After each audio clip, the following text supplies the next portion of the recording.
ജനങ്ങളാണല്ലോ നമ്മുടെ എല്ലാ കാര്യവും തീരുമാനിക്കുന്ന യജമാനന്മാർ. ജനങ്ങൾ തീരുമാനിക്കട്ടെ, ജനങ്ങൾ തീരുമാനിക്കും.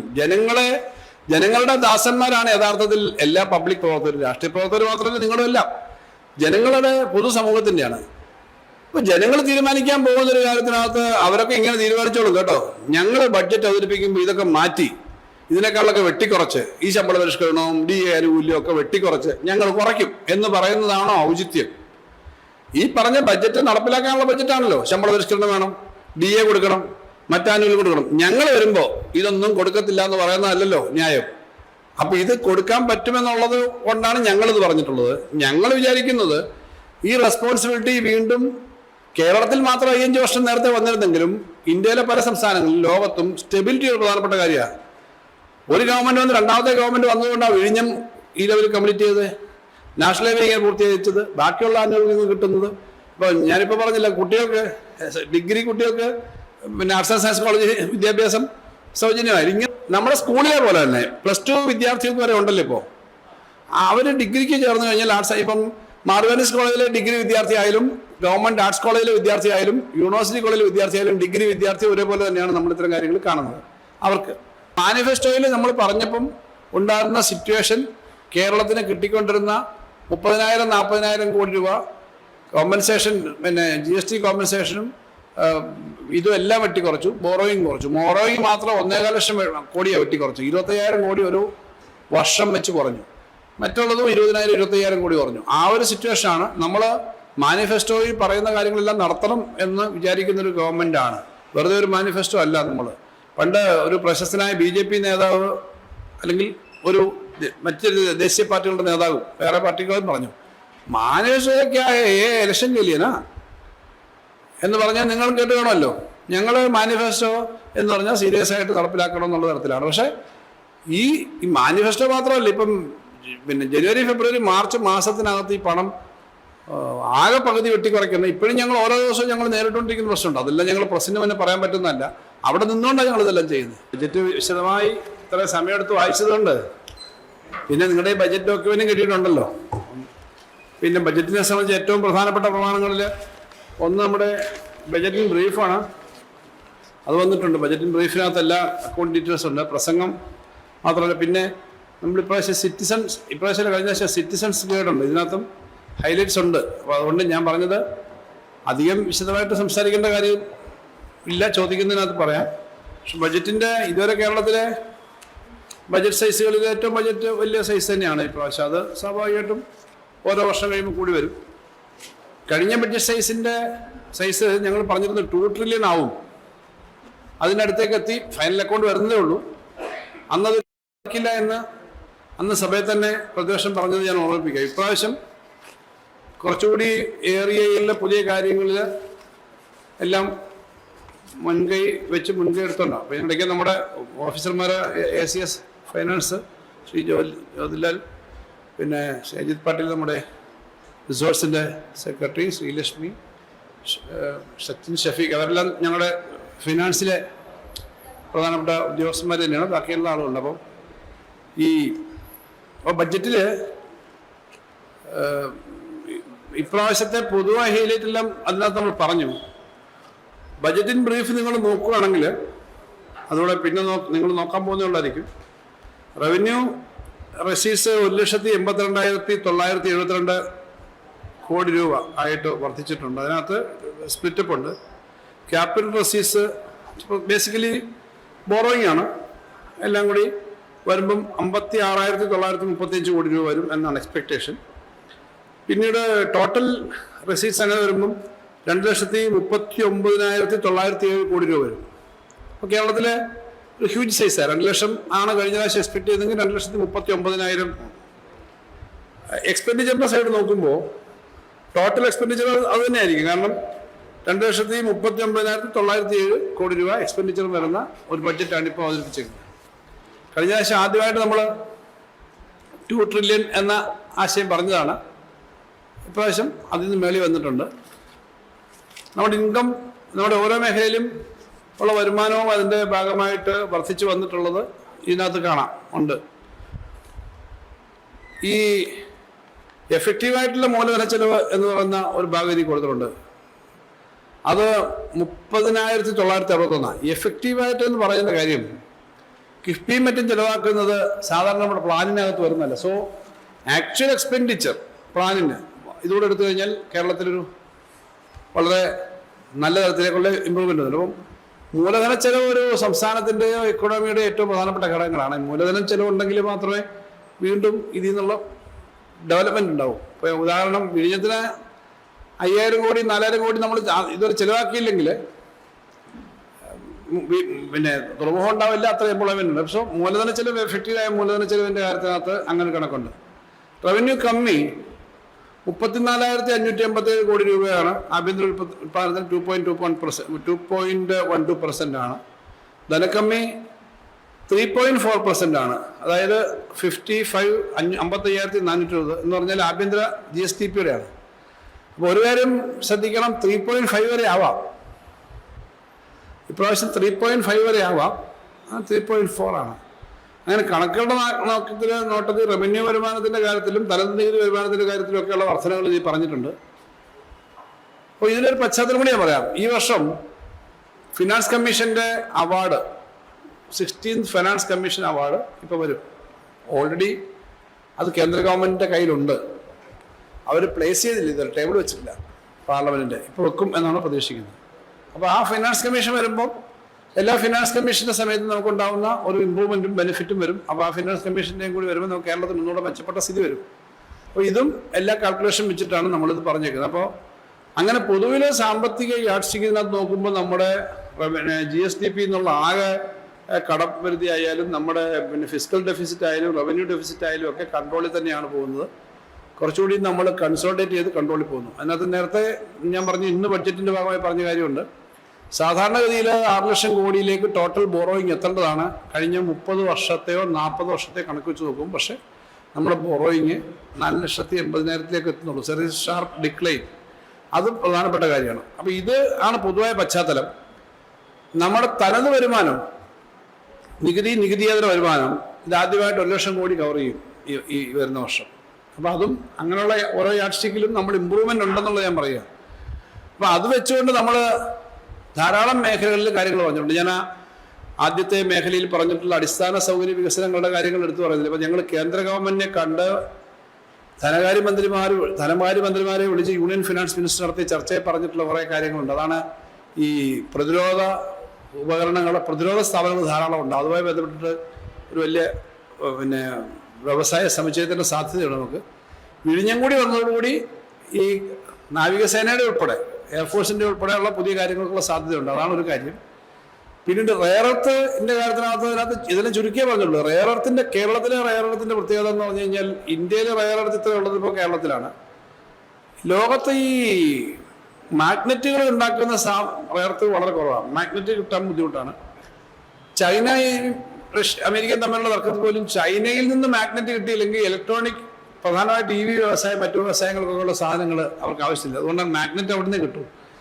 മാഗ്നറ്റ് ഉണ്ടാക്കാൻ പറ്റുന്നതാണ് നമ്മുടെ റെയർ എർത്ത്. അപ്പോൾ ആ മേഖലയിൽ ഞങ്ങളൊരു കാര്യം പറഞ്ഞിട്ടുണ്ട്. ഇങ്ങനെ ഇത് മാത്രമല്ല, കുറേയേറെ ആ അനുബന്ധമായിട്ടുള്ള സ്ത്രീകൾക്ക് കൂടുതൽ തൊഴിൽ കിട്ടുന്ന ഏറ്റവും നമ്മുടെ സാധാരണക്കാരായ ഗ്രാമീണ പഴയ പരമ്പരാഗത വ്യവസായം പലതും ഇപ്പോൾ ഇല്ല എന്നുള്ളതുകൊണ്ട് തന്നെ അവർ ചെയ്യുന്ന ജോലികൾ, അങ്ങനെ കുറേ കാര്യങ്ങൾ നമ്മുടെ പൊതു ഫ്യൂച്ചറിൻ്റെ കാര്യത്തിൽ പറഞ്ഞിട്ടുണ്ട്.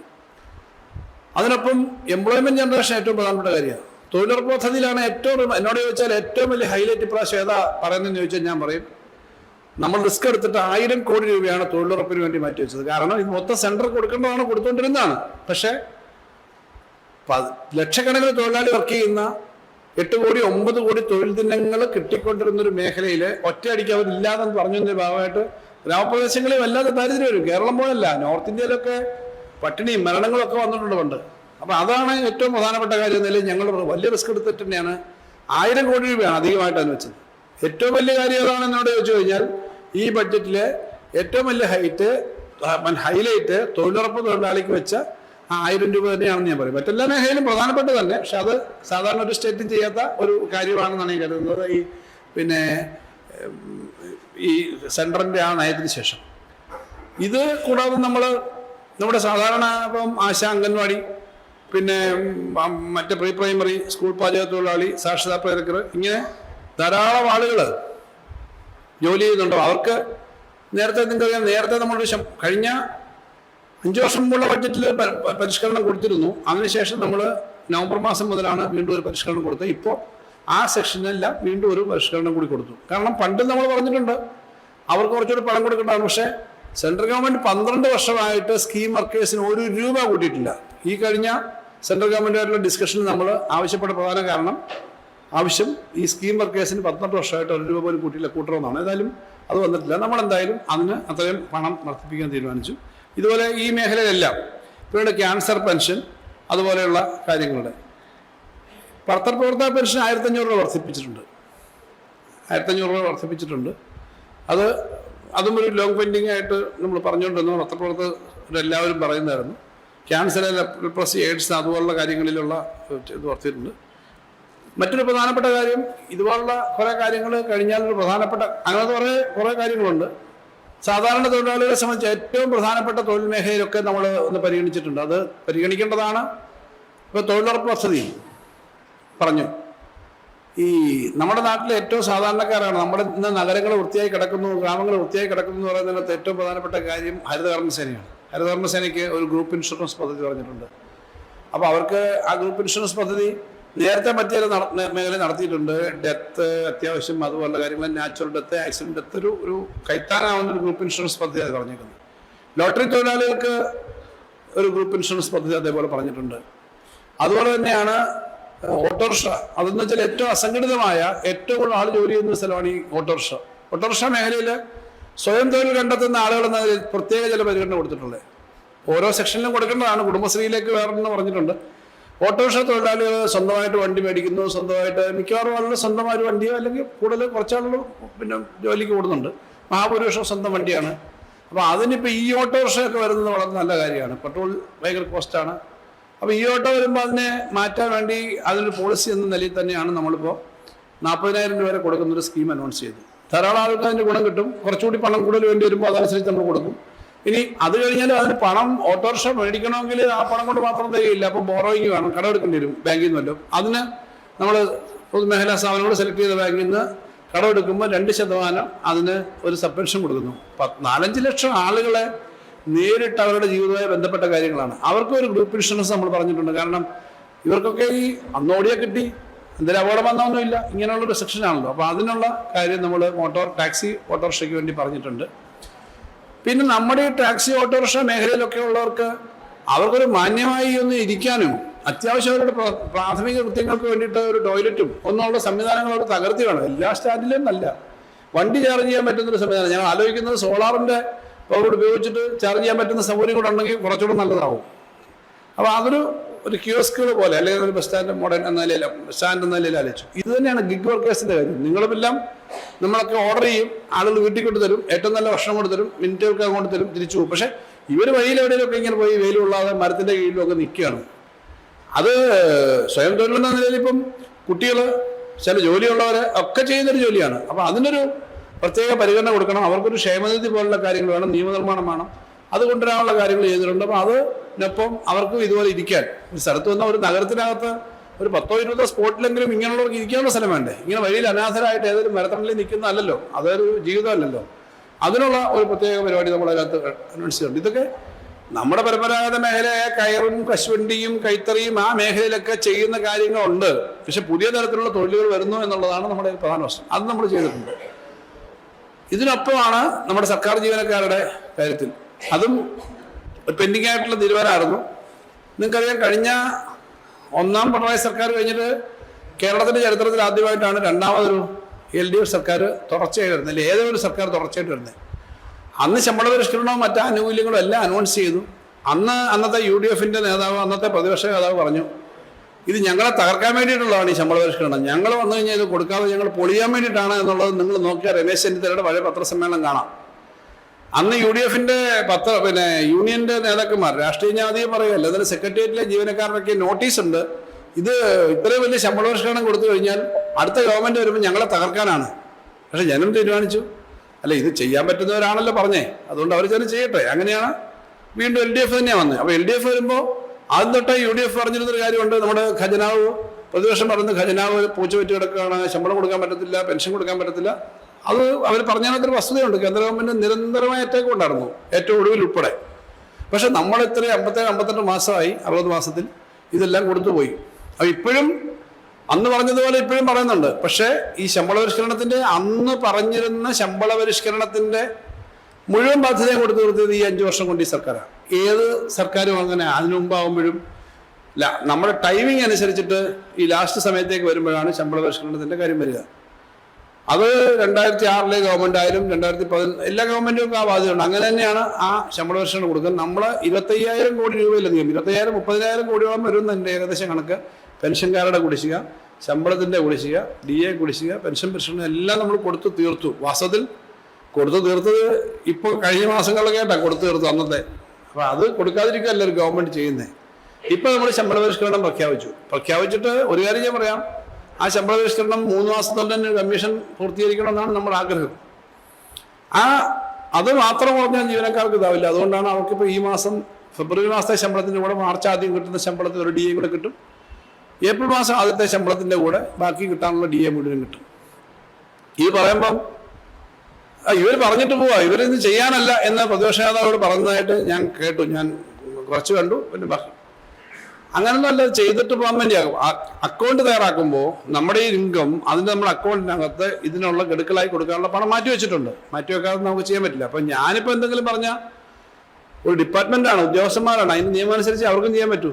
അല്ലാതെ ചുമ്മാതെ വരവ് ഇത്ര രൂപ, ചെലവ് ഇത്ര രൂപ, അങ്ങനെയൊന്നും കണക്കെഴുതാൻ പറ്റത്തില്ല സർക്കാർ. അതിന് സിസ്റ്റമുണ്ട്. ഈ ബഡ്ജറ്റിന്റെ പ്രോസസ്സ് തുടങ്ങിയിട്ട് 6 മാസമായി. എല്ലാ ഡിപ്പാർട്ട്മെന്റിലെയും കാൽക്കുലേഷനും താഴത്തെ പഠനം നടത്തി കൊണ്ടിരുന്നതാണ്. അപ്പോൾ അതിനകത്ത് റിസോഴ്സസ് സംബന്ധിച്ചൊക്കെ നോക്കിയിട്ട് ചില എക്സ്പെക്ടേഷനുകളൊക്കെ വെച്ച് തന്നെയാണ് ചെയ്യുന്നത്. കഴിഞ്ഞ കുറേ വർഷത്തെ 10-20 വർഷത്തെ ഒരു പാറ്റേൺ നോക്കും. അങ്ങനെ വെച്ചേക്കുന്ന ഇതാണ്. അതുകൊണ്ട് ഈ ശമ്പള കമ്മീഷന്റെ കാര്യം ഇത്ര ആലോചിച്ചിട്ടാണ് വെച്ചത്. അപ്പോൾ ഈ കുടിശ്ശിക കൊടുത്തു തീർക്കുന്ന കാര്യവും ചെയ്തു. ഇപ്പോൾ കുറച്ച് കുടിശ്ശികയുണ്ട്, 11% കുടിശ്ശിക എന്നാണ് എൻ്റെ. അത് മൊത്തം കൊടുത്തു തീർക്കും. പിന്നെ പഴയ കുറച്ച് കുടിശ്ശികയുണ്ട്, 10-30-25,000 കോടി രൂപയിലധികം കുടിശ്ശികയുണ്ട്. ഞാൻ പറഞ്ഞ ആകെ ഈ ഗവൺമെന്റിന് ഞങ്ങൾ വരുന്ന സമയത്ത് കോവിഡും മറ്റു ചലഞ്ചസും ഒക്കെ ആയിരുന്നു. അന്ന് വലിയ തോതിൽ നമ്മുടെ GSDP-യുടെ 38%-ലധികം നമുക്ക് ബോറോയിങ് ഉണ്ടായിരുന്നു. കേന്ദ്രം വലിയ തോതിൽ ഇപ്പൊ കിഫ്ബിയുടെ പേര് പറഞ്ഞും പെൻഷൻ കമ്പനിയുടെ പേര് പറഞ്ഞ് ഏകദേശം ഒരു 10,000 കോടി ഒരു വർഷം കട്ട് ചെയ്യുന്നുണ്ട്. ഈ കട്ടിങ്ങും കിട്ടാനുള്ള വരുമാനം എല്ലാം പോയിട്ടും നമ്മളിതെല്ലാം കൊടുത്തല്ല. ആകെ കിടക്കുന്ന ഒരു ഔട്ട്സ്റ്റാൻഡിങ് പ്രശ്നമുള്ളൂ. അത് ഈ PF ആൻഡ് പിന്നെ കുടിശ്ശിക, ഈ DR-ഉം DA-യും കുടിശ്ശിക മാത്രമേ ഉള്ളൂ. അത് കൊടുത്തു തീർക്കുമെന്ന് വെച്ചു കണക്ക് വെച്ചിട്ട് ഈ വർഷം തന്നെ മീൻസ് ഏപ്രിൽ തൊട്ടുള്ള വർഷം അതിൻ്റെ ഒരു ഗഡു കൊടുക്കാനുള്ള, ഞാൻ ബഡ്ജറ്റിൽ പറഞ്ഞു, അത് കൊടുക്കാനുള്ള പണം അതിലുണ്ട്. അത്ര ആത്മവിശ്വാസത്തോടുകൂടി ഈ കാര്യങ്ങൾ പറയാൻ പറ്റുന്നതുകൊണ്ടാണ് ഞാൻ വീണ്ടും പറഞ്ഞു അങ്ങനെ അതിൻ്റെ പണം വെച്ചിട്ടുണ്ട്. കാരണം കഴിഞ്ഞ സമയം ശ്രീ രമേശ് ചെന്നിത്തല അന്നത്തെ UDF നേതൃത്വം പ്രതിപക്ഷം പറഞ്ഞ പോലെ ഞങ്ങൾ വരുമ്പം പൊളിയാൻ വേണ്ടിയാണ് ഇത് വെച്ചേക്കുന്നത്. അങ്ങനല്ല, പൊളിയില്ല എന്ന് തെളിയിക്കുന്ന തരത്തിൽ തന്നെ ആ കാര്യം ചെയ്തു. ഇപ്പോഴും ആ പണം വെച്ചേക്കുന്നത് കൊടുക്കാൻ പറ്റുന്നതാണ്. അപ്പോൾ DA കൊടുക്കും, ഈ പറഞ്ഞ പിന്നെ ഈ ഗഡു കൊടുക്കും, ശമ്പള പരിഷ്കരണം വരും. ഏറ്റവും പ്രധാനപ്പെട്ട ഒരു പ്രശ്നമായിട്ട് കേരളത്തിലെ ഇന്ത്യയിലാകെ ഉയർന്നു വന്ന പ്രശ്നമാണ് പങ്കാളിത്ത പെൻഷൻ. പങ്കാളിത്ത പെൻഷൻ എങ്ങനെ പരിഹരിക്കും? വിശദമായ കുറേ പഠനം നടത്തി. മറ്റു ചില സ്റ്റേറ്റുകളിൽ കാര്യം ചെയ്തു. രാജസ്ഥാനും ഹിമാചൽ പ്രദേശും ഒരു തെരഞ്ഞെടുപ്പിന് മുമ്പ്, രാജസ്ഥാൻ കോൺഗ്രസ് ഭരിക്കുന്ന സംസ്ഥാനമാണ്, ഒരു തെരഞ്ഞെടുപ്പിന് മുമ്പ് അവർ ഇതുപോലെ പ്രഖ്യാപിച്ചു. കൃത്യമായൊരു പദ്ധതി ഇല്ല. ഞങ്ങൾ പലതും നോക്കിയിട്ട് ഒരു ഏകദേശം ഒരു പദ്ധതിയോടുകൂടിയാണ്. അതിൻ്റെ വിശദമായ ഓർഡറൊക്കെ ഇറക്കും. അതിൻ്റെ കൃത്യമായ ഈ എല്ലാ കാര്യങ്ങളും വീണ്ടും തയ്യാറാക്കി വരേണ്ടതുണ്ട്. അതിനകത്ത് 4 കാര്യങ്ങളാണ് നമ്മൾ പറഞ്ഞത്. ഇപ്പോൾ 10% കോൺട്രിബ്യൂഷൻ ജീവനക്കാർ അടയ്ക്കുന്നുണ്ട്, സർക്കാരും 10% അടയ്ക്കുന്നുണ്ട്. ഈ കോൺട്രിബ്യൂഷൻ PFRDA-യുടെ ഒരു അക്കൗണ്ടിലാണ് പോകുന്നത്. അതിൻ്റെ ഇൻവെസ്റ്റ്മെന്റ് പോളിസിയൊക്കെ ഉണ്ട്. അപ്പോൾ ഇതിനകത്ത് തുടരുന്ന ആളുകൾക്ക് അതിൽ തുടരാം, അവർക്ക് ഇത് ചേരാം. അതിൽ തുടരാൻ സാധ്യതയില്ല, കാരണം ഇതാണ് ബെനിഫിഷ്യൽ. മറ്റേത് പാവപ്പെട്ട പല ആളുകളും പെൻഷനായിട്ട് 3,000 രൂപയും 2,000 രൂപയും 1,000 രൂപയൊക്കെ പെൻഷൻ കിട്ടുന്നത്. അപ്പം ഇതെന്ന് പറഞ്ഞാലും അല്ല, വേറെ സ്കീമാണ്. അപ്പം എന്നാലും അവർക്ക് ഓപ്ഷനുണ്ട്. രണ്ടാമത്തെ കാര്യം, നമ്മളിത് പറയുന്നത് എന്താ, പെൻഷൻ ലാസ്റ്റ് ഡ്രോൺ ബേസിക്സ് പേയുടെ 50% അഷ്വേർഡ് ആകും. അതിനൊപ്പം DR കൊടുക്കുന്നൊരു സംവിധാനം കാണും. മൂന്നാമത് ഈ ഫണ്ട് മുഴുവൻ നമ്മൾ ഇടുന്നത് സർക്കാർ അടയ്ക്കുന്ന പണവും അവരുടെ പണവും. പിന്നെ കുറച്ച് ഗ്യാപ്പ് വരും, സർക്കാരിന് നല്ല ഗ്യാപ്പ് വരും ഇത് കൊടുക്കാൻ. കാരണം ഈ 10-20% കൊണ്ട് പിന്നെ 50% പോയിട്ട് 25% പോലും കൊടുക്കാൻ കാണത്തില്ല എന്നുള്ള ഉറപ്പല്ലേ. പക്ഷെ ആ ഫണ്ട് പ്രത്യേകമായിട്ട് മാനേജ് ചെയ്യും. ആ ഫണ്ടിനകത്തേക്ക് സർക്കാർ കൊടുക്കേണ്ടി വരും. അങ്ങനെ ഒരു ഫണ്ട് ഉണ്ടാവും.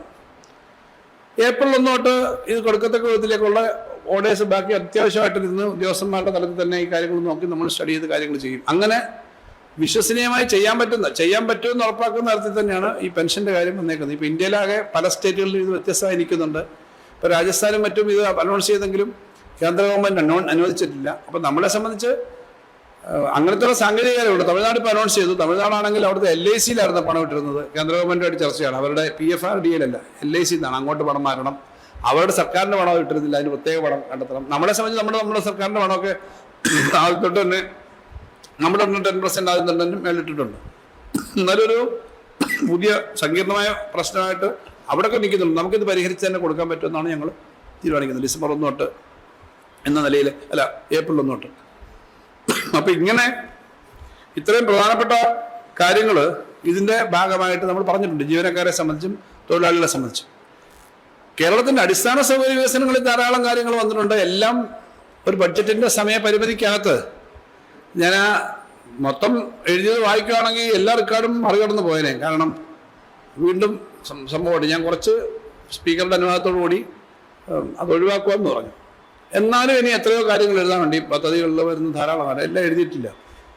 അപ്പം അതിനകത്ത് ഇപ്പം ഗ്രീൻ ഹൈഡ്രജൻ വാലി 10,000 കോടിയുടെയാണ്. ഇപ്പം ഗ്രീൻകോ എന്ന് പറയുന്ന ലോകപ്രശസ്തമായ കമ്പനി 10,000 കോടിയുടെ ഒരു ഇൻവെസ്റ്റ്മെന്റിൻ്റെയാണ് ഡാവോസിൽ.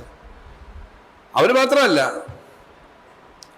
ഈ ഇപ്പം അവിടെ പോയിട്ട് വന്നിട്ടുള്ള GCCകൾ കുറച്ച് പുതിയ കാര്യങ്ങളൊക്കെ ഇപ്പം കുറേ പുതിയ സംവിധാനങ്ങൾ ഇപ്പോൾ കമ്പനികൾ വരുന്നതിന് വേണ്ടിയിട്ടുള്ള താല്പര്യമുണ്ട്. മദർഷിപ്പുകൾ നിർമ്മിക്കുന്നതിന് വേണ്ടിയിട്ടുള്ള ചർച്ചയുണ്ട്. അതൊക്കെ ഈ ബഡ്ജറ്റ് ഞാൻ പറഞ്ഞിട്ടില്ല. മദർഷിപ്പുകൾ എന്ന് പറഞ്ഞാൽ അത്ര വലിയ ഷിപ്പ് ബിൽഡിങ്ങിന് ഇന്ത്യ വേറെ ഇല്ല. ഇന്ത്യയിലെ ഏറ്റവും നല്ല യൂണിറ്റുകളുള്ളത് ബോംബെയിലൊക്കെയാണ്, ഈ ABB വിശാഖപട്ടണത്തൊക്കെ. പക്ഷെ അതിനേക്കാളൊക്കെ ഇത്രയും വലിയ മദർഷിപ്പ് ബിൽഡ് ചെയ്യണമെങ്കിൽ അതിനുള്ള ആഴമുള്ള കടലുകളല്ലോ. അപ്പൊ അങ്ങനെയൊക്കെയുള്ള പ്രൊജക്റ്റുകൾ നമ്മൾ പറഞ്ഞിട്ടുണ്ട്. എല്ലാം പറഞ്ഞിട്ടില്ല. അപ്പൊ നമ്മുടെ അഗ്രികൾച്ചർ, നമ്മുടെ എഡ്യൂക്കേഷൻ, നമ്മുടെ modern industry, knowledge based industry, എല്ലാത്തിനും നല്ല ഇമ്പ്രൂവ്മെന്റ് വരത്തക്ക തരത്തിലുള്ള കാര്യങ്ങളാണ് നമ്മൾ പറഞ്ഞേക്കുന്നത്. പിന്നെ നമ്മുടെ റോഡിന്റെയും മറ്റും ഡെവലപ്മെന്റിനകത്തും ഒക്കെ പുതിയ പുതിയ കാര്യങ്ങൾ പറഞ്ഞത് നിങ്ങൾ ശ്രദ്ധിച്ചിട്ടുണ്ടാവും. ആരോഗ്യരംഗത്ത് നമുക്ക് മറ്റ് സ്റ്റേറ്റിലുള്ള ഇഷ്യൂസ് അല്ല, പുതിയ മേഖലയിലുള്ള ദൈവനിധി പറഞ്ഞ മെനോപോസ് ക്ലിനിക് സത്യത്തിൽ first time in the country ആയിട്ട്. മെനോപോസ് എന്ന് പറയുന്ന വളക്കാലം മുമ്പ് അതൊരു ഇഷ്യൂ അല്ല, പക്ഷെ മെനോപോസ് ഒരു ഇഷ്യൂ ആണെന്നുള്ളത് ഇപ്പോഴാണ്. നമ്മൾ ഇങ്ങനെയൊക്കെയുള്ള കേരളത്തിൽ നമ്മൾ പലതും ചെയ്യുന്നത് ഇന്ത്യക്ക് തന്നെ മാറിയാവുന്ന തരത്തിലേക്കാണ്. ഇപ്പം നേരത്തെ നമ്മൾ മെൻസ്ട്രൽ കപ്പ് 2 വർഷം മുമ്പ് പറഞ്ഞു. വാസ്തവത്തിൽ അത് പാരിസ്ഥിതികമായും അല്ലാതെ അതിൻ്റെ കാര്യങ്ങൾ നടക്കും. ഇങ്ങനെ ഫിനാൻഷ്യൽ ലിറ്ററസി നമ്മൾ കഴിഞ്ഞ വർഷം അനൗൺസ് ചെയ്ത് കുറച്ച് കാര്യങ്ങൾ നടക്കും. ഇങ്ങനെ പല കാര്യങ്ങളിലും നമ്മൾ വ്യത്യസ്തമായ കാര്യങ്ങൾ പറയുന്നുണ്ട്. ഇപ്പം കട്ടപ്പന തേനി 8 കിലോമീറ്റർ മറ്റേ ഉള്ളൂ ടണലാണെങ്കിൽ. പറ്റുമോ ഇല്ലയോ എന്നുള്ളത് നമുക്ക് സാങ്കേതികത്വം വേണം. പക്ഷെ 8 കിലോമീറ്റർ പോയാൽ തേനി എന്ന് പറയുന്നത് അവിടെ വരെ റെയിൽവേ ലൈൻ വരും. ഇപ്പോൾ തേനിയുടെ പ്രത്യേകത, തേനിയിൽ പളനി ലൈൻ ഈസ് കമ്മിങ്, അല്ലെ പളനി ലൈൻ അങ്ങോട്ട് വരുന്നുണ്ട്. അവിടുന്ന് 8 കിലോമീറ്റർ ടണലിൽ കൂടെ വരാൻ പറ്റിക്കഴിഞ്ഞാൽ 30 കിലോമീറ്റർ 25 കിലോമീറ്ററുകളുടെ മേളിൽ കൂടെ യാത്ര ചെയ്യേണ്ട സ്ഥലം കഴിഞ്ഞിട്ട് ഇപ്പുറത്ത് വരാമെന്നാണ്. അപ്പോൾ അതിൻ്റെ പ്രാഥമിക പഠനമാണ് നമ്മൾ പറഞ്ഞേക്കുന്നത്. അപ്പോൾ ഇങ്ങനെ വയനാട്ടിലെ ചുരം പോലെ ബേസിക്കായിട്ട് ചെയ്യാൻ പറ്റുന്ന കുറേ കാര്യങ്ങൾ അങ്ങനെ നമുക്ക് ചെയ്യാൻ പറ്റുന്നതിനകത്ത് പറഞ്ഞിട്ടുണ്ട്. ഈ MC റോഡിൻ്റെ കാര്യത്തിനകത്ത് വികസനത്തിന് ഒരു 5000 കോടി രൂപയുടെ ഒരു പദ്ധതി പറഞ്ഞു. MC റോഡ് കേരളത്തിലെ ഏറ്റവും പഴക്കമുള്ള റോഡും ഹാർട്ടിൽ കൂടെ പോകുന്ന റോഡാണ്, അതിന് സെൻട്രൽ കൂടെ പോകുന്ന റോഡാണ്. പക്ഷെ ഭയങ്കര തിക്ലി പോപ്പുലേറ്റഡുമാണ്. അപ്പോൾ അതിന് 3 ഘട്ടമായിട്ടുള്ള ഒരു ഡെവലപ്മെൻറ്റ്. ഇത് അങ്കമാലി വരെയാണ് റോഡ്. ഇവിടുന്ന് ചെങ്ങന്നൂർ കഴിഞ്ഞാൽ ചെങ്ങന്നൂർ മുതൽ കോട്ടയം വരെ NH-ന്റെ പാർട്ടായിട്ട് എടുത്തിട്ടുണ്ട്. അത് കഴിഞ്ഞാൽ അങ്കമാലി വരെ. അപ്പോൾ നമ്മളിപ്പോൾ ആകെ റോഡ് എല്ലാ സ്ഥലവും അങ്ങ് മാറ്റുന്ന ഒരു പ്ലാനല്ലാതെ ഇട്ടേക്കുന്നത്. 7 പ്രധാനപ്പെട്ട നഗരങ്ങളിൽ ബൈപ്പാസ് കൊടുക്കുക. ഇപ്പോൾ കൊട്ടാരക്കര ബൈപ്പാസ് ഓൾറെഡി അതിൻ്റെ ആക്ടിവിറ്റി നടക്കുന്നു. തിരുവനന്തപുരത്ത് മണ്ണന്തരം തിരിച്ചു കഴിഞ്ഞാൽ ആദ്യത്തെ പ്രധാന സിറ്റി വെഞ്ഞാറമൂടിൽ ഇപ്പോൾ ഒരു പണി നടക്കുന്നുണ്ട്. വെഞ്ഞാറമൂട് കഴിഞ്ഞാൽ കിളിമാനൂര്, നിലമേല്, ചടയമംഗലം, ആയൂർ, നിങ്ങളതിൽ യാത്ര ചെയ്യുന്നവർ അവിടെയൊക്കെ വന്ന് 1 മണിക്കൂർ കിടക്കുന്നവരാണ്. അതുകൊണ്ടാണ് ഞാൻ ആ സ്ഥലം പറയുന്നത്. അത് കഴിഞ്ഞിട്ട് ചെങ്ങന്നൂർ, പന്തളം, ഇങ്ങനെ ഉള്ള അവിടെ തന്നെ ബൈപ്പാസ് കൊടുത്തിട്ട് റോഡ് ഡെവലപ്പ് ചെയ്യുക എന്നുള്ള ഇതിലാണ് അതിൻ്റെ. കിഫ്ബിയുടെ ഒരു 5000 കോടി രൂപയുടെ ഒരു പദ്ധതിയാണ്. കിഫ്ബിയുടെ വേറെ അധികം പദ്ധതികൾ ഇപ്രാവശ്യം പറഞ്ഞിട്ടില്ല. മറ്റു ചില കാര്യങ്ങൾ നടക്കുന്നുണ്ട്, ഇല്ലാതെ തന്നെ ഏറ്റെടുത്ത് നടക്കുന്നുണ്ട്. പിന്നീട് ഓരോന്നും ഞാൻ എടുക്കുന്നില്ല. ഈ സോളാർ എല്ലാ പഞ്ചായത്തിലും സോളാർ ഇപ്പോൾ ബാറ്ററി ഉപയോഗിച്ച് സേവ് ചെയ്യുന്ന കാര്യമുണ്ട്. അപ്പോൾ അതിനകത്ത് ഈ പെരിഞ്ഞനം സോളാർ ഒരു വില്ലേജായിട്ട് പഞ്ചായത്ത് നേരത്തെ ഡെവലപ്പ് ചെയ്തത്. അതുകൊണ്ടാണ് പൈലറ്റ് പദ്ധതി അവിടെ കൊടുത്തിരുന്നത്. എല്ലാ പഞ്ചായത്തിലും സോളാറിൻ്റെ ഒരു പദ്ധതി കൊടുക്കുക. വർക്ക് നിയർ ഹോമിൻ്റെ കാര്യം നേരത്തെ ഫസ്റ്റ് വർക്ക് നിയർ ഹോം ഗവൺമെൻറ്റിൻ്റെ മേഖലയുള്ളത് കൊട്ടാരക്കര തുടങ്ങി. അവിടെ 150ഓളം പേര് വർക്ക് ചെയ്യുന്നതിനകത്ത് 80 പേര് വന്നു കഴിഞ്ഞു ചുറ്റുപാടുള്ളത്. അപ്പോൾ അങ്ങനത്തെ കേരളത്തിൽ 200 എണ്ണം വരാൻ വേണ്ടിയിട്ടുള്ള കാര്യങ്ങൾ, പുതിയ ജോലി വരാൻ കുടുംബശ്രീയുടെ ഒരു വലിയ പദ്ധതി പറഞ്ഞിട്ടുണ്ട്. അത് 150 ഇനങ്ങൾ സ്റ്റാൻഡർഡൈസ് ചെയ്ത് ഏറ്റവും മോഡേൺ പാക്കിങ് വലിയ കമ്പനികളുമായിട്ട് ബന്ധപ്പെടുത്തിയ കാര്യങ്ങളൊക്കെ ചെയ്തിട്ട് അതൊരു വലിയ സാധ്യതയുള്ള കാര്യമാണ്. നമ്മുടെ നാട്ടിൻപുറത്ത് ഈ കാര്യങ്ങൾ പ്രൊഡ്യൂസ് ചെയ്ത് ലോക്കലായിട്ടുള്ള ഏറ്റവും ടേസ്റ്റിയായ സാധനങ്ങൾ ലോകത്തേക്ക് കയറ്റി അയക്കാൻ പറ്റുന്ന വലിയൊരു പ്രൊജക്റ്റാണ് കുടുംബശ്രീയുടെ. അതുകൊണ്ടാണ് 22 കോടി രൂപയിലധികം വരുന്ന ചിലവ് വരുന്നൊരു പദ്ധതി അതിനകത്ത് പറഞ്ഞിട്ടുള്ളത്. സീനിയർ സിറ്റിസൺസിന് വേണ്ടിയിട്ടുള്ള കുറേ പദ്ധതികൾ പറഞ്ഞിട്ടുണ്ട്. അതിനകത്ത് അസിസ്റ്റഡ് ഹൗസ് മറ്റൊക്കെ ഉണ്ടെങ്കിൽ KFC ഇപ്പോൾ ഒരു ലോൺ സബ്വെൻഷനോട് കൂടി 20 കോടി രൂപ വരെ കൊടുക്കാവുന്ന പദ്ധതിയുണ്ട്. അത് കൂടുതൽ നമുക്ക് വേണ്ടി വരും. നാട്ടിൻപുറത്ത് വീടുകളിൽ ഒറ്റപ്പെട്ട് ഇരിക്കുന്ന ആളുകൾക്ക് ഒന്ന് ഫോൺ ചെയ്യാനൊരു കോൾ സെൻറ്റർ പോലുള്ള സംവിധാനം ഇല്ലെങ്കിൽ പലപ്പോഴും അപകടപ്പെട്ടതിന് ഗുരുതരമായി അസുഖപ്പെട്ട് ദൗർഭാഗ്യപരമായ സംഭവങ്ങളിൽ മരിച്ചു കിടക്കുന്നവരെയാണ് പലപ്പോഴും ഒറ്റയ്ക്ക് താമസിക്കുന്നവരുടെ കാര്യത്തിലുള്ളത്. അപ്പോൾ അത്തരം കാര്യങ്ങൾക്കുള്ള വോളണ്ടിയർ പ്രവർത്തനവും മറ്റു കാര്യങ്ങളും ഇതിനകത്ത് അനൗൺസ് ചെയ്തിട്ടുണ്ട്. അപ്പോൾ ഇങ്ങനെ ധാരാളം കാര്യങ്ങൾ ഇതിനകത്ത് ഞാൻ നിർവഹിച്ചു പോകുന്നില്ല. തദ്ദേശ സ്വയംഭരണ സ്ഥാപനങ്ങളുടെ ഏറ്റവും പ്രധാനപ്പെട്ട കാര്യം ഫണ്ടിൻ്റെ അലോക്കേഷനാണ്. നമ്മുടെ പുതിയ ഫിനാൻസ് കമ്മീഷൻ വന്നിട്ടുണ്ട്. ആ ഫിനാൻസ് കമ്മീഷൻ ഓരോ ഘട്ടത്തിൽ വരുന്നതാണ്. ഫണ്ട് നല്ലൊരു ഇൻക്രീസോട് കൂടിയാണ് ഇപ്രാവശ്യം ഏകദേശം 3000 കോടി രൂപയ്ക്ക് അടുത്ത് തദ്ദേശ സ്ഥാപനങ്ങൾക്ക് ഈ വർഷം പ്ലാനിലും നോൺ പ്ലാനിലുമായിട്ട്, നോൺ പ്ലാൻ അല്ല അവർക്ക് പറയുന്നത്, അവർക്ക് കിട്ടുന്ന മെയിൻ്റനൻസ് പ്ലാൻ്റെ GPF അങ്ങനെയൊക്കെയാണ്, അത്രയും കിട്ടുകയാണ്. പഞ്ചായത്ത് മെമ്പർമാർക്ക് അവരുടെ അലവൻസ് വർദ്ധിപ്പിക്കാൻ വേണ്ടിയിട്ട് കുറേ വർഷമായി, കഴിഞ്ഞ 5 വർഷം നമുക്ക് കൊടുക്കാൻ പറ്റില്ല, അവരുടെ അലവൻസ് വർദ്ധിപ്പിക്കുക എന്ന് നിലയിച്ചിട്ടുണ്ട്. അതിൻ്റെ തുക വരത്തേ ഉള്ളൂ.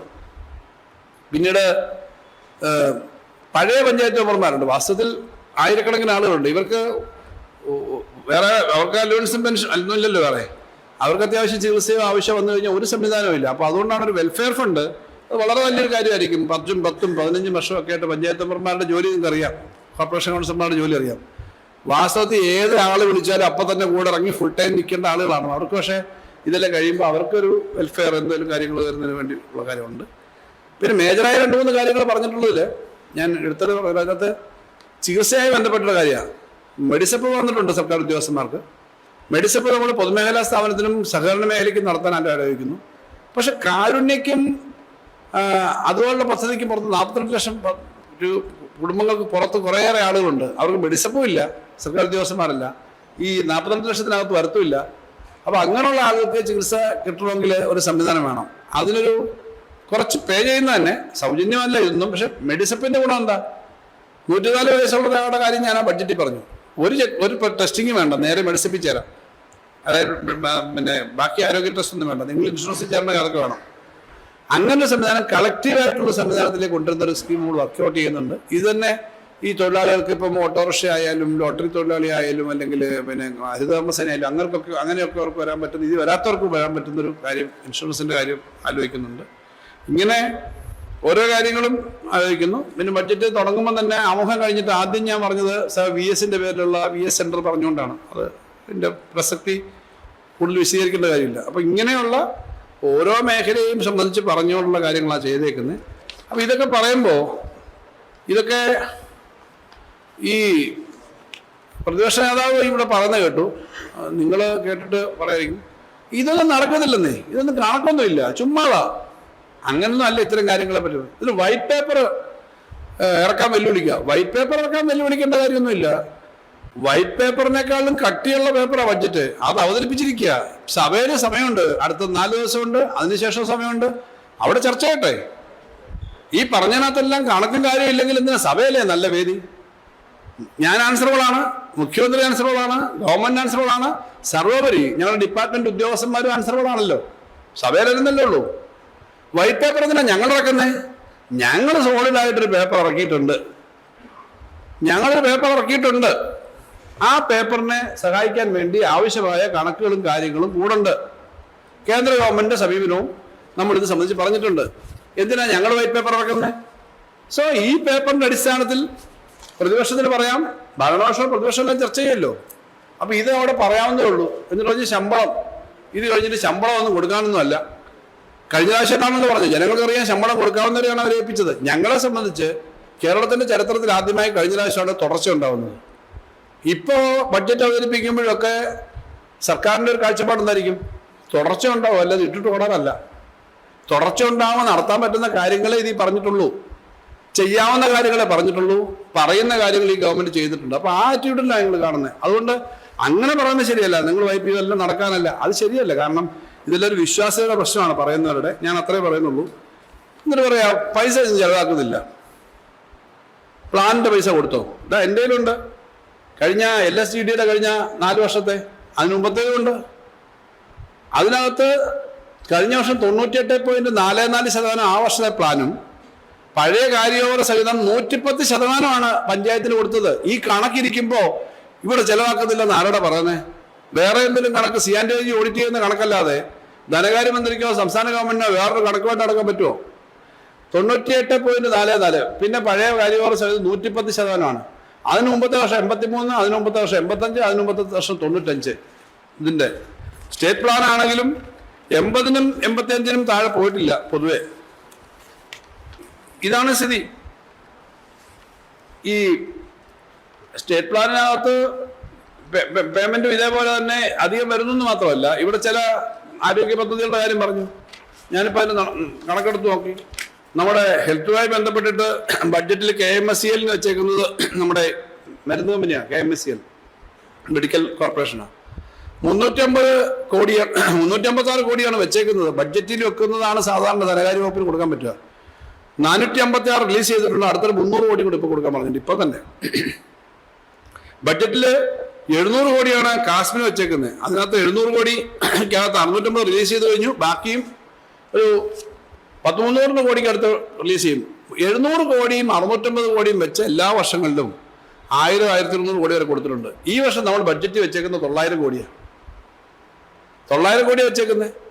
അപ്പൊ ഇതിനകത്ത് ഈ വസ്തുത ഇതായിരിക്കുമ്പോൾ ഇത് കിട്ടുന്നവരും കാണുന്നവരും ഉണ്ട് എന്നുള്ളത് ഓർക്കണം. അതുകൊണ്ട് ഇങ്ങനെ പറയുന്നതല്ല. ഞങ്ങൾ സെൻട്രൽ ഗവൺമെന്റിൽ നിന്ന് കിട്ടേണ്ട കാര്യങ്ങൾ ഉൾപ്പെടെ വെച്ചിട്ട് തന്നെയാണ് ഇക്കാര്യം ചെയ്യുന്നത്. ജനക്ഷേമകരമായ ഏറ്റവും ആവശ്യമുള്ള കാര്യമുണ്ട്. ഇപ്പൊ രാജ്യത്ത് ആകെ ശ്രദ്ധിക്കപ്പെടുന്ന ഒരു പദ്ധതിയാണ് ലൈഫ് കെയർ പദ്ധതി. ഇപ്പൊ നമ്മൾ ബഡ്ജറ്റിൽ പറഞ്ഞേക്കുന്നത് ലൈഫ് കെയർ പദ്ധതി എന്ന് പറഞ്ഞാൽ വഴിയിൽ പോയി വണ്ടി ഇടിച്ച് പ്രത്യേകിച്ച് ആളുകൾ അറിയാൻ വയ്യാതൊക്കെ വീണിട്ട് നോക്കാനും കാണാനും ഇല്ലാത്ത ആളുകളുണ്ട്. 10,000-50,000 50,000 ആക്സിഡന്റ് നടക്കുന്നതാണ്. കുറേ കേസുകൾ അങ്ങനെ വരും. 5 ദിവസമെങ്കിലും അവർക്ക് ചികിത്സ, എല്ലാ ദിവസവും ഇല്ല, കൊടുക്കാൻ പറ്റുന്ന ഒരു ഇൻഷുറൻസ് അല്ലാത്ത ഗവൺമെന്റ് ഇടപെടുന്ന ഒരു പദ്ധതിയാണ് അതിനകത്ത്. പലപ്പോഴും ഈ വീഴുന്ന ആളും മരിച്ചില്ല, വളരെ അബോധാവസ്ഥ കിടക്കുന്ന ആളും അത് പറഞ്ഞു വരുമ്പോഴത്തേക്കും നല്ല പരിചരണം കൊടുക്കാൻ പറ്റുന്നതായിരിക്കും. പക്ഷെ ഒരാൾ തൊടത്തില്ല. കാരണം ബില്ലടച്ചാലല്ലേ ഉള്ളൂ.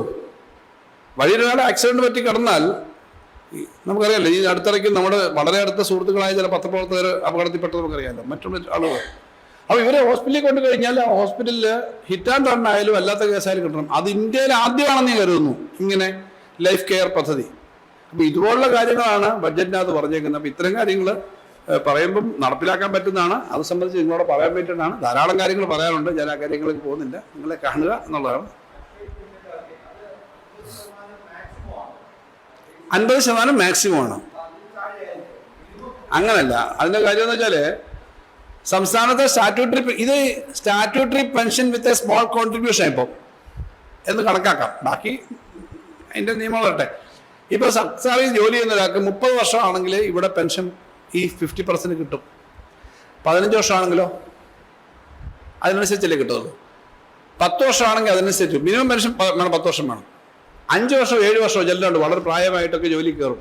എന്തിനാ അവർക്ക് പറയുന്ന പെൻഷന്റെ പേര് വേറെ, എക്സ്ഗ്രേഷ്യ, ഇൻവാലിഡ് അങ്ങനെയൊക്കെയാണ്. അപ്പൊ ഈ പ്രൊറേറ്റ ആയിരിക്കും. പക്ഷെ 50% അഷ്വേർഡ് ആണ്. എങ്ങനെ? ഈ പറഞ്ഞ കണ്ടീഷൻ. അത് ഇപ്പൊ സ്റ്റാറ്റ്യൂട്ടറി പെൻഷനിൽ തന്നെ അതാണ് അതിന്റെ.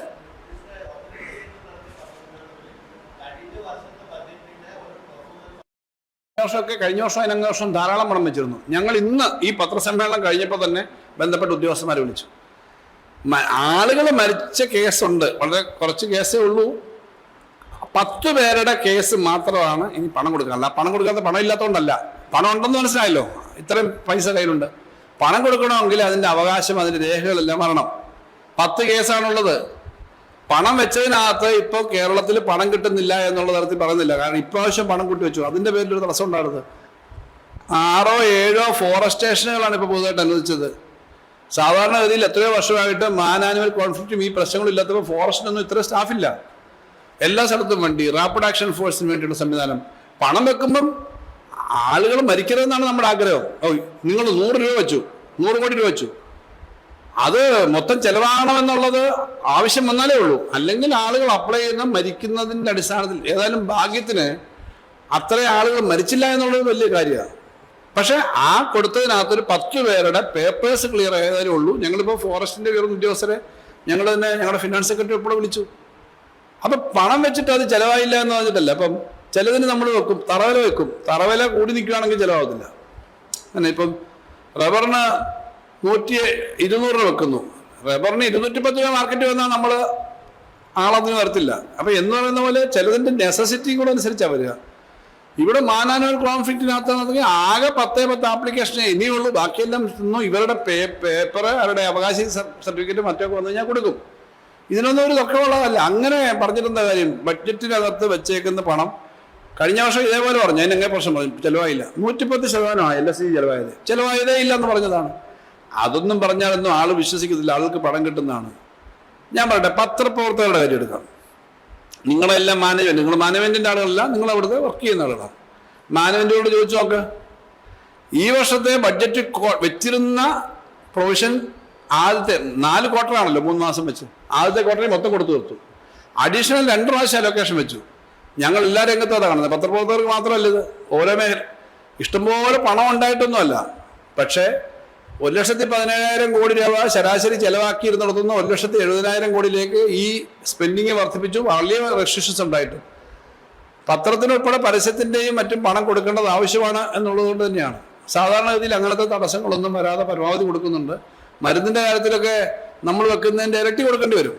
അതുകൊണ്ട് ആൾ വരച്ച പൈസ കൊടുത്തിട്ടില്ല എന്നൊക്കെ പറഞ്ഞ് ഇത് ഒന്നുകിലത് അറിഞ്ഞുകൊണ്ട് പറയുന്നതാണ്, അല്ലെങ്കിൽ അത് കിട്ടുന്ന ഇൻഫർമേഷൻ പിന്നെ അങ്ങനെ ആയിരിക്കും. എന്തായാലും ഞാൻ വളരെ ആധികാരികമായിട്ട് തന്നെയാണ് പറയുന്നത്.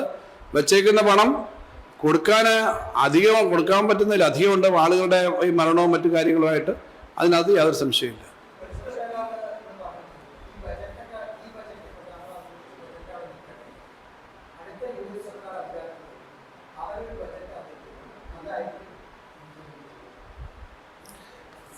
ജനങ്ങളാണല്ലോ നമ്മുടെ എല്ലാ കാര്യവും തീരുമാനിക്കുന്ന യജമാനന്മാർ. ജനങ്ങൾ തീരുമാനിക്കട്ടെ, ജനങ്ങൾ തീരുമാനിക്കും. ജനങ്ങളുടെ ദാസന്മാരാണ് യഥാർത്ഥത്തിൽ എല്ലാ പബ്ലിക് പ്രവർത്തകരും. രാഷ്ട്രീയ പ്രവർത്തകർ മാത്രമല്ല, നിങ്ങളും എല്ലാം ജനങ്ങളുടെ പൊതുസമൂഹത്തിൻ്റെയാണ്. ഇപ്പൊ ജനങ്ങൾ തീരുമാനിക്കാൻ പോകുന്നൊരു കാര്യത്തിനകത്ത് അവരൊക്കെ ഇങ്ങനെ തീരുമാനിച്ചോളും കേട്ടോ.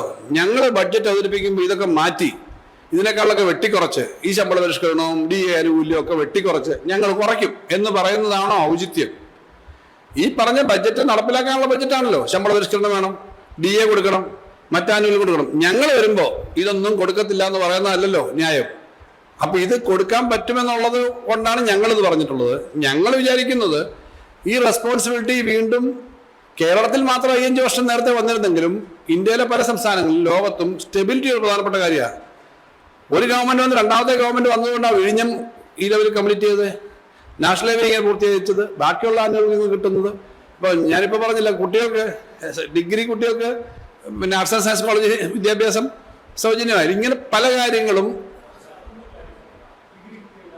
ആർട്സ് ആൻഡ് സയൻസ് കോളേജിലെ ഡിഗ്രി കുട്ടികൾ, പ്രൊഫഷണൽസ് ഒന്നും അല്ല, degree general education degree, arts and science aided and government. നമ്മുടെ സ്കൂളിലെ പോലെ തന്നെ +2 വിദ്യാർത്ഥികൾക്ക് വരെ ഉണ്ടല്ലോ ഇപ്പോൾ. അവർ ഡിഗ്രിക്ക് ചേർന്ന് കഴിഞ്ഞാൽ ഇപ്പം മാർഗനിസ് കോളേജിലെ ഡിഗ്രി വിദ്യാർത്ഥി ആയാലും ഗവൺമെന്റ് ആർട്സ് കോളേജിലെ വിദ്യാർത്ഥി ആയാലും യൂണിവേഴ്സിറ്റി കോളേജിലെ വിദ്യാർത്ഥി ആയാലും ഡിഗ്രി വിദ്യാർത്ഥി ഒരേപോലെ തന്നെയാണ് നമ്മൾ ഇത്തരം കാര്യങ്ങൾ കാണുന്നത്. അവർക്ക്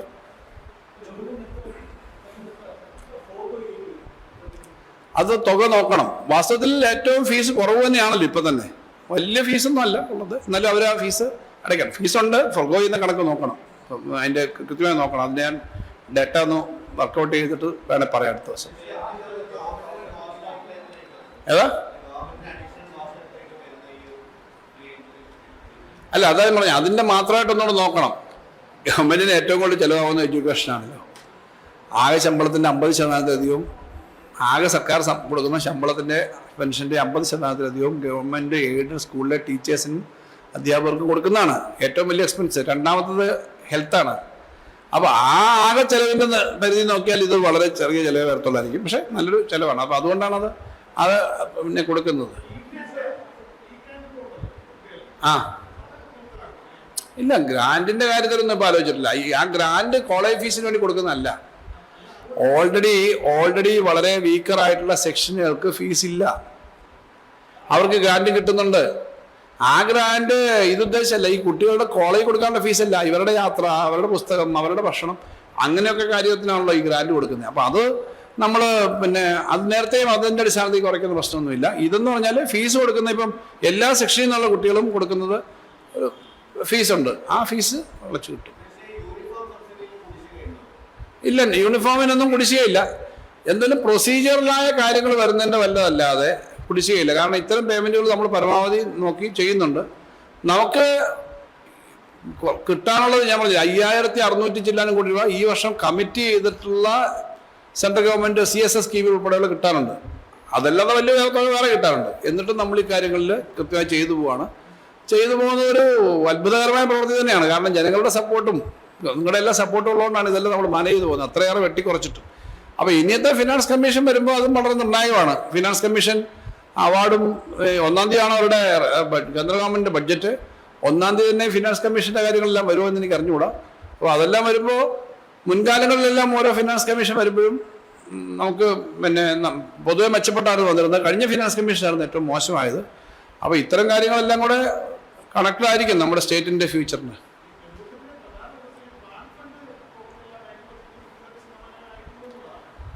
ഞാനിപ്പോൾ കണക്കെടുത്തു. കഴിഞ്ഞ ബഡ്ജറ്റിലെ ഈ ബഡ്ജറ്റിലെ കണക്കെടുക്കണമെങ്കിൽ വാസ്തവത്തിൽ ഫെബ്രുവരി മാർച്ച് കൂടെ ആവണം. കാരണം ബഡ്ജറ്റിൻ്റെ എക്സ്പെൻഡിച്ചർ, പ്ലാനിൻ്റെ എക്സ്പെൻഡിച്ചർ എപ്പോഴും അവസാനത്തെ 3 മാസമാണ് കാര്യമായി നടക്കുക. എത്ര കാലം എടുത്താൽ പ്ലാനിൻ്റെ എക്സ്പെൻഡിച്ചർ നടക്കുന്ന അവസാനമാണ്. ഇത് തദ്ദേശ സ്ഥാപനങ്ങളിലും പ്ലാനിൻ്റെ എക്സ്പെൻഡിച്ചർ നടക്കുന്നത് അങ്ങനെയാണ്. അപ്പോൾ ഇത് ഇപ്പോഴത്തെ നമ്മുടെ കയ്യിലുള്ള വിവരം വെച്ചിട്ട് 70% ആയിട്ടുണ്ട്. 40% പ്രതിപക്ഷ നേതാവ് പറഞ്ഞെന്ന് ഞാൻ കേട്ടു. 40%. ഞങ്ങൾക്കൊരു കണക്കുണ്ട്, അതനുസരിച്ച് കഴിഞ്ഞ വർഷം പ്ലാൻ കട്ട് ചെയ്യുന്നു. കഴിഞ്ഞ പ്രാവശ്യമൊക്കെ 80-85% ആയേ.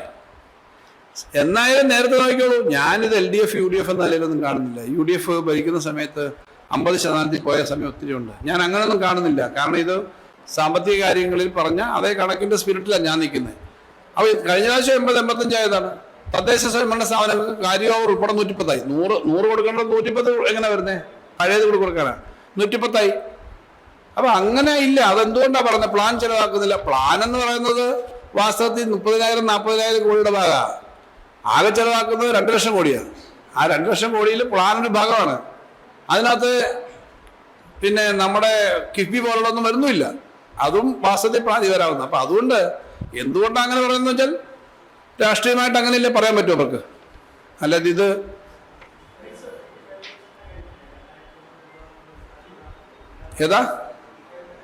വെൽഫെയർ പെൻഷൻ തൊട്ട് മുമ്പ് 6 മാസം മുമ്പ് അല്ലെങ്കിൽ നവംബർ മാസത്തിലാണല്ലോ അത് ചെയ്തത്.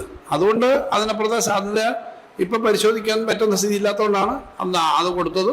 അത് സാമാന്യം നല്ല ഒരു കാര്യമാണ്. അത് കൂടാതെ നമ്മൾ 1000 രൂപയുടെ കാര്യവും മറ്റെല്ലാം നടത്തിയല്ലോ.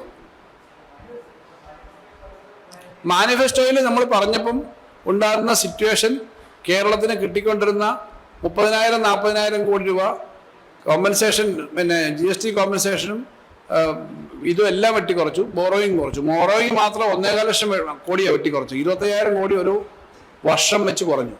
മറ്റുള്ളതും 20,000-25,000 കോടി കുറഞ്ഞു. ആ ഒരു സിറ്റുവേഷനാണ്. നമ്മൾ മാനിഫെസ്റ്റോയിൽ പറയുന്ന കാര്യങ്ങളെല്ലാം നടത്തണം എന്ന് വിചാരിക്കുന്നൊരു ഗവൺമെൻറ്റാണ്. വെറുതെ ഒരു മാനിഫെസ്റ്റോ അല്ല. നമ്മൾ പണ്ട് ഒരു പ്രശസ്തനായ BJP നേതാവ് അല്ലെങ്കിൽ മറ്റൊരു ദേശീയ പാർട്ടികളുടെ നേതാവും വേറെ പാർട്ടികളും പറഞ്ഞു, മാനിഫെസ്റ്റോയ്ക്കായ ഇലക്ഷൻ കേലിയനാ എന്ന് പറഞ്ഞാൽ നിങ്ങൾ കേട്ട് കാണുമല്ലോ. ഞങ്ങൾ മാനിഫെസ്റ്റോ എന്ന് പറഞ്ഞാൽ സീരിയസ് ആയിട്ട് നടപ്പിലാക്കണം എന്നുള്ള തരത്തിലാണ്. പക്ഷേ ഈ മാനിഫെസ്റ്റോ മാത്രമല്ല, ഇപ്പം ജനുവരി, ഫെബ്രുവരി, മാർച്ച് മാസത്തിനകത്ത് ഈ പണം ആകെ പകുതി വെട്ടിക്കുറയ്ക്കുന്നത്. ഇപ്പോഴും ഞങ്ങൾ ഓരോ ദിവസവും ഞങ്ങൾ നേരിട്ടുകൊണ്ടിരിക്കുന്ന പ്രശ്നമുണ്ട്. അതെല്ലാം ഞങ്ങൾ പ്രസിഡന്റ് തന്നെ പറയാൻ പറ്റുന്നതല്ല. അവിടെ നിന്നുകൊണ്ടാണ് ഞങ്ങൾ ഇതെല്ലാം ചെയ്യുന്നത്.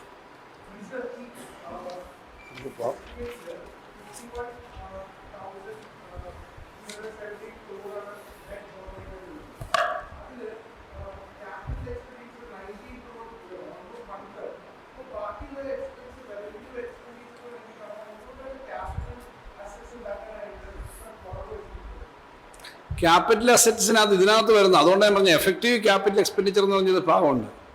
അതിനകത്ത് കിഫ്ബി അടക്കമുള്ള കാര്യങ്ങളുണ്ട്. നമ്മളിപ്പോൾ ഇതിനകത്ത് ഒരു ഉദാഹരണം ഞാൻ പറയാം. നമ്മുടെ കഴിഞ്ഞ വർഷത്തെ കണക്കെടുക്കുമ്പം 39,000-40,000 കോടി വരും. ഈ വർഷം കുറച്ചുകൂടെ കൂടുതലുണ്ട്. എഫക്റ്റീവ് ക്യാപിറ്റൽ എക്സ്പെൻഡിച്ചറിൻ്റെ ഒരു കണക്ക് ഇതിനകത്തുണ്ട്.